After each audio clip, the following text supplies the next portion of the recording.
Porque o Papa João Paulo II não morreu durante a Segunda Guerra Mundial e era para ele ter morrido, tudo confluía para que ele realmente fosse para o Beleléu, porque quase a metade de toda a Polônia, que é onde eu estou agora, morreu com esta guerra. A Polônia foi invadida, violada, assassinada, então a sobrevivência do João Paulo é uma história interessante para contar e eu vou contar justamente no lugar onde se deu o primeiro tiro da Segunda Guerra Mundial. A Polônia foi a capital do inferno na Terra em 1939, quando começou a Segunda Guerra Mundial. A Polônia estava reflorescendo depois da Primeira Guerra Mundial, tudo parecia que ia andar.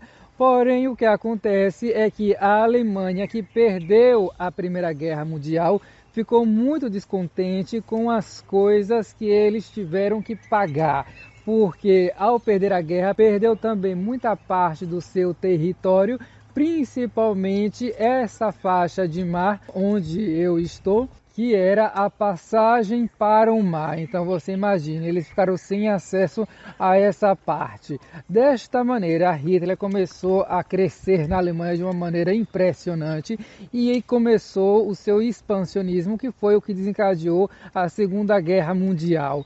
Antes de invadir a Polônia, que foi quando teve o estopim da guerra, ele fez um pacto com os russos de eles vão invadir pela direita a Alemanha, enquanto que os russos vão invadir a Polônia pela esquerda e já dividiram o que seria a parte de cada um. Ou seja, foi um tratado de não agressão. Bom, mas a Alemanha precisava de uma desculpa para chegar aqui atirando bomba. Então, para isso, eles inventaram que poloneses tomaram uma das rádios de lá da Alemanha e que mataram pessoas e que por isso agora ia ter uma revanche. Anos depois se descobriu que tudo isso era mentira. Tudo que aconteceu lá, na verdade, foi um grande teatro armado pelos nazistas. No dia 1º de setembro de 1939, os nazistas chegaram aqui em Gdansk, cidade do norte da Polônia, atirando com os seus canhões. Os poloneses, claro, não estavam preparados, mas ainda assim lutaram o que podiam para expulsar os alemães daqui, porém não teve jeito. Eles estavam realmente no maior número e também muito bem preparados para tomar este país na tora. Esse porto onde começou a Segunda Guerra Mundial foi logo tomado pelos nazistas e eles também tomaram toda a cidade, não demorou muitos dias para chegar à capital Varsóvia. Os poloneses fizeram das tripas coração para não deixar que os alemães tomassem a sua capital, mas não teve jeito. Eles lutaram bravamente até o dia 28 de setembro, mas não teve jeito por quê? Porque os alemães invadiram pelo lado ocidental e no dia 17 de setembro, os russos invadiram pelo lado oriental. Então não tinha como a Polônia lutar em duas frentes. E não tinha ninguém para ajudar a Polônia. Olha, eles eram aliados da França e da Inglaterra. Havia um pacto de que se a Alemanha voltasse a invadir o país, a França e a Inglaterra ajudariam. Mas, na verdade, era melhor ter chamado o Chapolin Colorado, porque a França e a Inglaterra não fizeram nada, porque pensaram o seguinte: vamos deixar como é que está, porque logo os alemães e os russos vão se encontrar no meio do país e lá eles vão começar uma guerra entre eles. Ou seja, os poloneses estavam bem servidos, dois aliados que não serviam para nada e dois vizinhos mais complicados do que aqueles vizinhos que escutam Pissirico no último volume em plena 10 horas, 11 horas da noite, não é verdade? Foi um verdadeiro massacre. Os alemães matando de um lado, os russos matando de outro, e no sul estava também uma matança dos ucranianos com os poloneses, porque era uma região um pouco complicada, que lá anteriormente os poloneses acabaram ficando no poder, só que agora com esta guerra, os homens da região tiveram que servir o exército, ficando mulheres, crianças e também uma suposta licença para matar, já que ninguém mais estava se importando com os poloneses, ou seja, os ucranianos aí dessa região encontraram uma maneira de se vingar, matar como se não houvesse amanhã. Tem até um filme muito bom sobre esse conflito chamado Guerra e Ódio. Eu indico bastante, mas já aviso que é muito forte. Nessa altura dos acontecimentos, o Papa João Paulo II tinha 19 anos, então logo no ano seguinte, 1940, já estava lá na região onde ele estava estudando, os alemães. Claro que a partir daí ele não pôde mais estudar porque os alemães decidiram que ninguém mais na Polônia iria estudar uma faculdade. Só era permitido que eles aprendessem a contar até o número 500 e somente escrever o seu nome. E os adolescentes jovens que já podiam trabalhar foram tomados como se fossem escravos pelos alemães. Alguns, inclusive, eram mandados lá para a Alemanha fazer aqueles trabalhos braçais pesados ou então trabalhos que fossem ajudar a logística dos alemães aqui mesmo na Polônia. O Papa João Paulo II, por exemplo, uma das coisas que ajudou com que ele não morresse foi porque ele logo foi mandado trabalhar numa pedreira, fazendo o que, Uziel? Provavelmente quebrando pedra. Ele trabalhou nisso e também trabalhou numa fábrica de produtos químicos. Beijar, igual aquele casal ali estava fazendo, não podia. Estudar também não podia. O que é que se podia fazer? Somente trabalhar e morrer.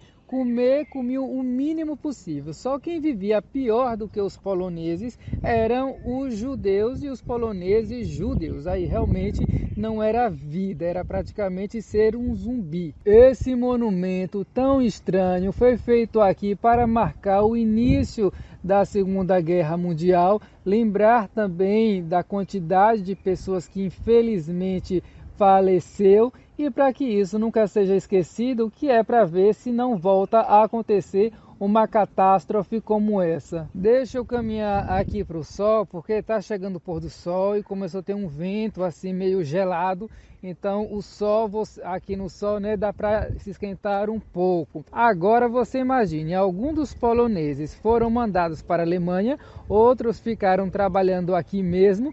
Porém, houve outros que foram mandados para a Sibéria, os campos de concentração dos russos, porque eles também tinham seus campos de concentração, que não era para matar assim sistematicamente. Depois até vou fazer um vídeo sobre o Holocausto, onde morreu nada mais nada menos que 1,5 milhão de judeus poloneses, sem falar nos judeus de outras nacionalidades. A briga entre os alemães e os russos, que a Inglaterra e a França previam, realmente aconteceu e os poloneses no meio do tiroteio, ou seja, muito mais mortes ainda.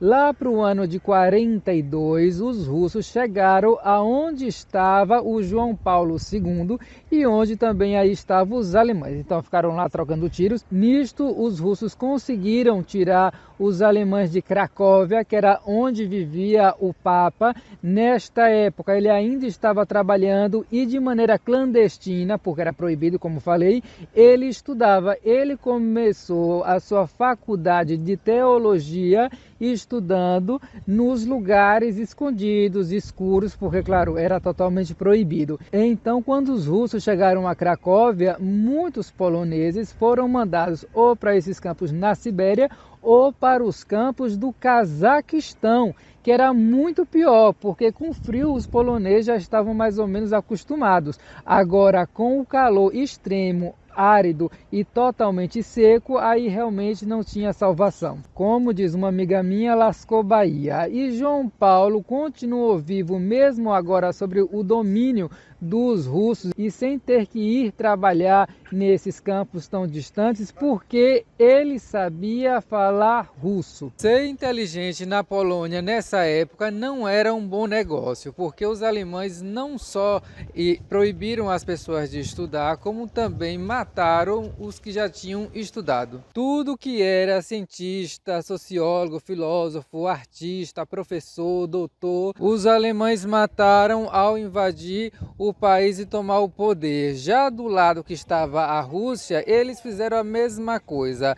Com os poloneses capturados, alguns eram levados para campos de concentração, mas esses que tinham, digamos, uma certificação intelectual, uma mão de obra qualificada, pensante, esses também os russos já matavam. Quando os russos chegaram a Cracóvia e conseguiram mandar embora os alemães, aquilo dali virou uma verdadeira torre de Babel, ou seja, muitos idiomas, muitos dialetos. Então o oficial russo que estava lá precisava sempre de um tradutor e, por coincidência ou não, João Paulo sabia falar russo. Então perceba que paradoxo. A mesma coisa que fez com que pessoas morressem de uma hora para outra, que era ter conhecimento, foi o que agora acabou salvando o Papa. Juntamente, sem esquecer que nesta época de 42 para 43, os russos já estavam com um pé mais próximo da Inglaterra e da França, quero dizer. Eles perceberam que não ia ter como vencer a Alemanha sozinhos ali na Polônia, então por isso houve uma certa aproximação entre o exército russo com o outro exército dos aliados. Inclusive, os russos permitiram que muitos prisioneiros poloneses que eles haviam feito anteriormente fosse lutar lá no exército da Inglaterra, enquanto outros poloneses tiveram que engolir o orgulho e lutar lado a lado com os russos, pelo menos até conseguir tirar a Alemanha. Isto que vocês estão vendo é o museu mais importante sobre a Segunda Guerra Mundial. Ele está aqui em Gdansk, que merece muito a pena vir conhecer. Há uma seção em que eles fazem uma verdadeira crítica aos países que hoje em dia estão tendo atitudes muito similares àquelas que a gente tinha visto lá com a Alemanha, com os russos, os próprios russos agora, por exemplo, na Ucrânia. Mas não tem jeito, parece que o ser humano não aprende. E olha que o que não faltou foram experiências ruins para tentar se evitar uma nova guerra. Como eu falei para vocês, morreu 38% de toda a população da Polônia e de uma maneira geral no mundo, a Segunda Guerra Mundial ceifou a vida de mais de 50 milhões de pessoas. Vi algumas estatísticas dizendo que isso representava 10% da população mundial daquela época. Horrível. Muita gente morreu de fome, de doença. Além da quantidade de judeus, que foram 6 milhões, tem também alguns outros grupos que as pessoas não comentam tanto. Sem falar que não era só os alemães e os russos que estavam promovendo uma verdadeira limpeza racial. A antiga Iugoslávia também matava sistematicamente sérvios, judeus e ciganos. Esse general polonês tem aqui uma estátua porque foi de verdade um homem de muita coragem. Ele meio que já desconfiava o que acontecia em campos de concentração como Auschwitz, então de livre e espontânea vontade ele foi para lá como prisioneiro. Afinal, em Auschwitz não havia somente judeus. Muitos poloneses, principalmente inimigos do Estado alemão, eram lá presos e executados. É impressionante como tem gente que realmente nasce com a vocação para ser herói. Nesse museu, uma das coisas que eu mais vi foi criança e também vi bastante adolescentes, estudantes, o que é uma coisa boa porque desde muito jovens já podem entender o que foi a guerra e quem sabe assim ter alguma consciência cívica. Os alemães, por exemplo, ao perder a Segunda Guerra Mundial, foram obrigados a visitar os campos de concentração, além de que todo o conteúdo da escola foi mudado na parte de ciências sociais para que a campanha que os nazistas fizeram contra os judeus pudesse ser revertida, ou seja, para tentar tirar o preconceito extremo que os nazistas conseguiram criar com uma forte propaganda. Depois de um assunto amargo como esse, somente um doce para ver se levanta o astral. Bonitos estão, agora estão gostosos. Eu provei um, você vai ver no vídeo da semana que vem, então por isso se inscreva para você não perder. Também vou mostrar a casa que eu fiquei aqui em Gdansk, uma casa um pouco doida, para falar a verdade. Lembrando que se você vier aqui para a Europa, aí no primeiro comentário fixado tem o link para você comprar o seguro viagem, que é obrigatório, e também vai ter o link aí do Booking. Sempre que você for viajar para algum lugar, vem aqui no canal, clique aí no link, porque assim você está ajudando o canal sem pagar nada mais por isso. Não precisa vir para Gdansk, pode ser para Goiânia. A França, a Itália, a Grécia, todos os países da Europa sofreram com a Segunda Guerra Mundial, mas eu acho que nenhum tanto quanto a Polônia, porque depois que terminou a guerra, quando se pensou que finalmente os poloneses teriam um pouco de sossego, o que aconteceu? A independência não veio junto com o final da guerra. A Polônia se tornou um país satélite da União Soviética, que impôs aqui o regime comunista de uma maneira bastante extrema, o que fez com que o pessoal aqui se visse um pouco quanto traumatizado e desconfiados de estrangeiros. É por isso que hoje a Polônia detém uma fama na Europa de ser o país mais racista e xenófobo do continente. Será que isso é verdade? É o que eu vou falar na próxima aula de história. Então não perca, se inscreva no canal, dê o like aqui nesse vídeo e um grande abraço. Adeus, Aurélio.